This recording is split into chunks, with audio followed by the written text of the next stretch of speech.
Tudo bom, pessoal? Meu nome é Davidson, esse é o Vivendo de SaaS, um canal em português para quem quer aprender sobre gestão de empresa de software como serviço. Hoje a gente veio falar sobre o Spin Selling. Será que o Spin Selling morreu? E eu trouxe meu sócio, o Ricardo Golzer, aqui para me ajudar a falar sobre isso. A gente viu que tem discussões no LinkedIn do pessoal falando que o Spin Selling morreu. Eu sempre recomendo esse livro do Spin Selling e a gente vai conversar sobre esse assunto aqui. Será que realmente morreu? O que o Neil Heckman falou sobre o fim do Spin Selling, tá? Então, primeiro, antes de tudo, Ricardo, o que é o Spin e por que a gente gosta tanto do Spin? A gente gravou um vídeo sobre isso no passado, né? Tem aqui no canal do Davis. Eu vou deixar na descrição do vídeo aqui o link para o vídeo do Spin original. O SPIN, então, na verdade, é um acrônimo, né, para 4 camadas de perguntas, onde você vai te ajudar, na verdade, a entender o cenário do cliente, encontrar problemas, identificar para o cliente como que esses problemas afetam ele e depois mostrar e guiar o cliente a entender que ele tem a necessidade de solucionar algo que às vezes ele até nem estava pensando. O SPIN, eu digo sempre que é uma metodologia que ela te ajuda a chegar num cliente que não tem, não tem, na verdade, não está procurando, não tem no momento o intuito de comprar uma solução igual a tua, só que tu desenvolve nele uma dor que é real, que existe ali dentro da empresa que ele não estava enxergando e cria uma oportunidade de venda, entende? Então é essa a ideia. Então, e funciona muito bem para venda de software, porque software é uma venda complexa. O Spin é uma metodologia para venda complexa, que é diferente, por exemplo, vender um aspirador de pó e vender um software, ou por exemplo, um grande equipamento, sabe? Então, para isso que serve o Spin, para venda complexa. Exatamente, né? Lembrando, situação, problema, implicação e necessidade. Essas são as 4 camadas de pergunta ali do SPIN que ele ajuda a vencer essa jornada ali com o cliente. Tá, e daí o pessoal começou a falar no LinkedIn de que tinha acabado o Spin e que o próprio autor do livro tinha falado que tinha acabado. Fomos procurar sobre isso e não foi o que a gente encontrou. Eu não vi o autor falando do fim do Spin Selling. Ele falou de algumas mudanças do cenário atual, do mundo atual, e que a gente precisa se adaptar para poder usar melhor o Spin Selling. Na verdade, até o que saiu do Neil Heckman foi um prefácio que ele fez de um livro, Venda Desafiadora, se não me engano, onde ele diz que existe uma fadiga no SPIN nessa metodologia. E é exatamente sobre essa fadiga que a gente vai conversar, porque o pessoal está se aproveitando disso, dessa mudança de mercado, para tentar criar uma nova metodologia e hypar de novo e ter a oportunidade de se vender como especialista de novo, né? Porque como todo mundo já está muito acostumado ou já presencia muito no dia a dia o SPIN, eles querem trazer uma nova hype para de novo se posicionar como especialista. Essa é um pouco da minha visão sobre o que estão fazendo. Até mesmo porque tu vê muita gente tentando trazer uma nova embalagem para outras metodologias, né? Então traz para dentro de casa, acha um sinônimo para as palavras dos acrônimos e tenta criar o seu próprio, né? Sim. Acontece com AIDA, com BANT, com GPCT, todo mundo quer criar a sua metodologia, mas na verdade, se tu for traduzir, é exatamente as mesmas camadas, né? Volta tudo pro básico. E uma coisa que tu falou é que não tem muito como mudar o básico ali, porque é a realidade. O autor do livro, no final das contas, ele, através da pesquisa, ele descobriu a realidade do mundo, tá? Conseguiu compilar aquilo ali, fazer um pequeno framework de como que funciona o mundo. Então não tem muito como mudar. Imagina, por exemplo, numa luta, como por exemplo jiu-jitsu ou MMA. A partir de hoje não funciona mais mata-leão. Como não funciona? É a finalização que mais funciona nas lutas. O Spin vai continuar funcionando, não tem como deixar de funcionar, porque ele está baseado na realidade. O autor, na verdade, ele foi muito feliz, né? Porque ele conseguiu mapear a essência de uma venda. Se tu perguntar para qualquer especialista de venda, ele vai concordar contigo. A maior habilidade de um vendedor, que é o que tu mais deve desenvolver para se transformar em um grande vendedor, é fazer perguntas. Ele conseguiu mapear, na verdade, digamos que o caminho do conhecimento do cliente para a jornada de compra dele. Então, se tu for fazer uma venda de uma forma que realmente funcione, totalmente consultiva, sem querer tu vai passar pelo aquilo ali. E o que eu vejo muito? Eu vejo muito aqui no time as pessoas, vendedor que já está experiente, né?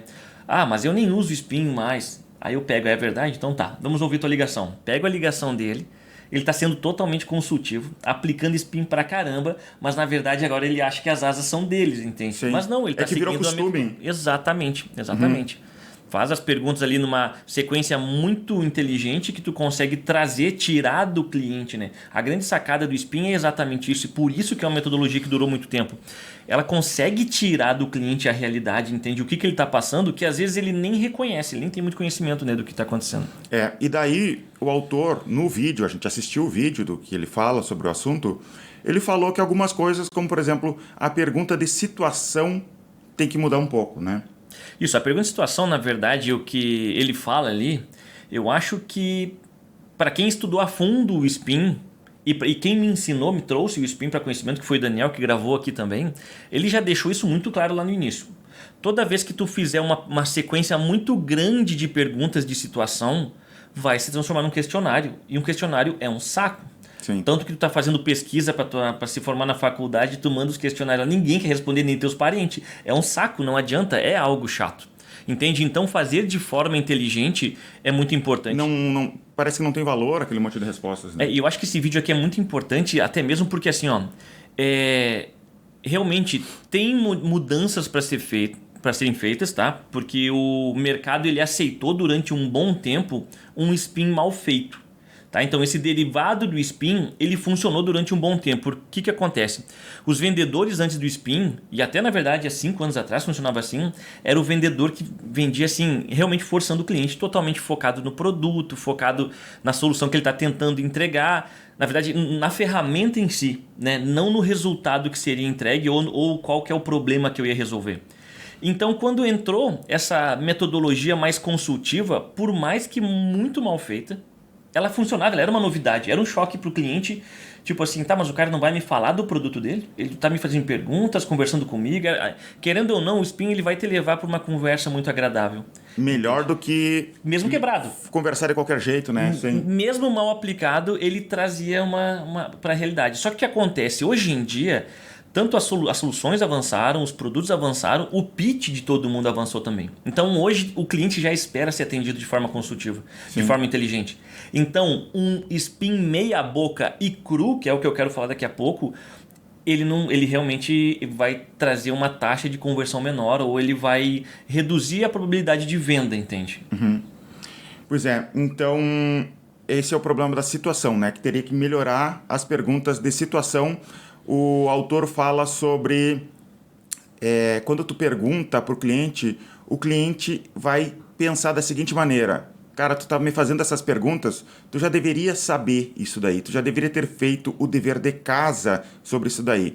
Por quê? Porque o mundo mudou, tem internet, as pessoas já têm acesso a informações, já têm como conversar com outras pessoas, então eles esperam que as pessoas saibam mais sobre a situação da empresa deles do que simplesmente encher o cliente de pergunta de saída. Não que tu não possa fazer perguntas, tu vai fazer perguntas, mas tu vai fazer menos perguntas porque tu já conhece aquele ramo. Digamos que tu vende software para micro e pequena empresa, como nós vendemos. Nós trabalhamos o dia inteiro conversando com micro e pequenas empresas, então a gente tem uma noção muito boa de como que funciona uma pequena empresa no dia a dia e de como que a gente pode ajudar essa empresa. Então, o nível de perguntas que tu vai fazer para ele é muito menor do que antigamente. E tem um outro ponto. Esse ponto aqui é crucial. Eu vi alguém escrevendo, criticando, dizendo que o spin está obsoleto. E assim, tem um ponto que é realidade.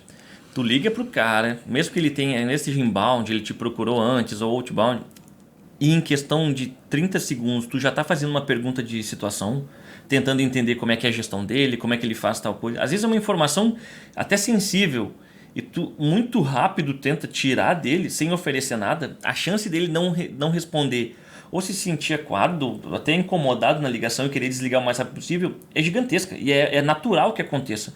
Então é muito importante que primeiro, aquela técnica, aquela premissa básica, compartilhe com o teu cliente, né? Então você entrega algo para depois ele ter, né, aquele gatilho de reciprocidade e também querer te entregar algo. Entende? Então compartilhe com ele, compartilhe experiências, compartilhe o que você já fez já no início da ligação, o que você já fez com outras empresas do mesmo segmento, Tá? O que você já entregou de resultado e o porquê que faz sentido que aquela conversa exista, entende? Para que ele se sinta, não, pera um pouquinho, deixa eu entregar um pouco de insumo para esse cara aqui, porque me parece que ele pode trazer algo. Então compartilha primeiro com ele, para que ele se sinta tipo, não, pô, aqui é uma conversa inteligente, deixa eu dar sequência. O pessoal sai fazendo pergunta logo de cara e não tem como não ser chato. Aí claro que o spin não vai funcionar, mas nada vai funcionar desse jeito, né? Sim. E o outro ponto aqui seria as perguntas de problema, né? Que ele fala que o autor lá, o Neil Heckman, eu acho que eu pronunciei errado o nome dele, tá? Ele fala sobre que no mundo a qualidade dos produtos mudou muito, ficou muito melhor. Por exemplo, um equipamento comprado hoje em dia, ele tem uma qualidade, porque cresceu muito o mundo em relação à qualidade, né? Isso se tornou padrão da indústria, de todas as indústrias praticamente, tem uma qualidade muito maior. Então, tu vai chegar no cliente e perguntar, digamos, no caso ele fala sobre a venda de equipamentos, né? Aqui a gente fala sobre software, mas eu vou falar como o autor fala. Tu vai perguntar, tal equipamento está resolvendo o teu problema? E muitas das vezes a resposta vai, sim, ele está resolvendo o problema. Por quê? Porque a qualidade dos produtos hoje em dia é muito grande. Então, tu vai chegar com essa pergunta, está resolvendo o problema, e agora o que eu faço? Então, ele fala sobre futuro. Pensar, né, trazer para o cliente problemas futuros. O que vai acontecer? E daí ele cita um exemplo. Imagina a situação. Eu caí num buraco. Se eu cair num buraco, vai aparecer 50 vendedores tentando me vender escada. Mas vai aparecer apenas um vendedor com a solução para que eu não caia de novo num buraco. Tá? Então, esse vendedor já está pensando no futuro. Ele não quer que eu caia de novo no buraco. Então, é isso que a gente tem que pensar. Quais problemas futuros, né, que tem que pensar em relação ao produto. E até essa pergunta de está resolvendo, eu não morri nem quebrei por isso ainda. Então, me parece que está. Uhum. Mas, na verdade, assim, normalmente quando o cliente já consome um concorrente teu, ou ele, tanto de produto quanto de serviço, de software, a pergunta é, na verdade, o que está faltando, né? Porque o que ele vai mudar? Se está me atendendo super bem, eu não vou mudar. Mas se está faltando algo que deixa a desejar, às vezes é o que abre uma oportunidade, abre uma janela. Então, está me atendendo? Parece que sim. Atendendo, na verdade, a solução mais simples do mundo vai atender de certa forma. Sim. Mas está atendendo de forma completa. Então, fazer essa pergunta, até mesmo o que ele traz, né? O futuro. Até onde essa ferramenta vai te atender? Quanto tempo você vai demorar para resolver esse problema? O que tu vai perder nesse prazo, né? Uma coisa que a gente não traz muito em pergunta de problema, e aqui acontece, a gente vai reciclando o pessoal, é como ele vai ser afetado e qual é o outro problema que vai acontecer no futuro também, se ele deixar isso aqui acontecendo. E também esse que ele falou, né? Você continua caindo dia após dia no mesmo buraco. Mas daí então já é para que a gente está falando da implicação, né? Isso, exato. Como vai afetar, mas ainda como problema em si. Às vezes eu não controlo, vamos trazer para nossa realidade. Eu não controlo direito o meu financeiro. E daqui a um tempo eu vou estar querendo vender mais e vender de qualquer jeito e comprar mais. E aí eu vou comprando mais estoque do que deveria, tentando vender mais, contratando mais vendedor do que deveria, por causa do problema financeiro. Uhum. E na verdade eu estou fazendo uma gestão errada do meu dinheiro, mas com isso eu vou lá e crio um novo problema de vender mais, porque eu acho que é vender mais. Mas na verdade não, tem que parar de gastar, ou gastar de forma inteligente. Então ainda é problema. É um problema que vai ser gerado lá na frente. Então é um buraco que tu caiu no financeiro, tu foi lá 3 meses depois, caiu no buraco de vender mais, depois de comprar errado, e assim tu vai caindo em novos buracos. Ainda é problema. E agora a gente vem para a implicação que na verdade é assim, ó. Parece que está obsoleto porque assim, fazer perguntas de implicação realmente é difícil.